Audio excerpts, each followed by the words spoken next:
মানে হাওয়ার উপর ভাসবে। কি করে কইরা যাবে না তো? না, যদি পরে হ্যাঁ তাহলে 100 টাকা আমি তোমাকে দুইজনে দিব। হ্যাঁ না আর যদি না পরে হ্যাঁ তা তোমরা দুইজনে 200 টাকা আমারে দিবা। ঠিক রাজি? আছে, হ্যাঁ রাজি। হ্যাঁ ভাই ঠিক আছে, তাহলে দেখা। লাখ বেল কি লাখ, চোখে মুখে লাখ, সবার চোখে ভাগে দেয়া এর চোখে লাখ। দেখ দেখ কেমনে দিতেছে এরা, দেখ লাগতেছে কোনো কিছুই নাই। কি সম্ভব? এ সম্ভব এটা? এখন দে 200 টাকা দে, চালু কর।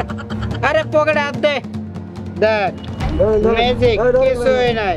দে ললাম দেখছে বাচ্চারা, কেউ দেখবেন দেখেন কিছু নাই, স্বর্ণের উপরে এসে রেখে করছে করে না। এটা হইলো বেলকি, ঠিক আছে একবারে। এই যে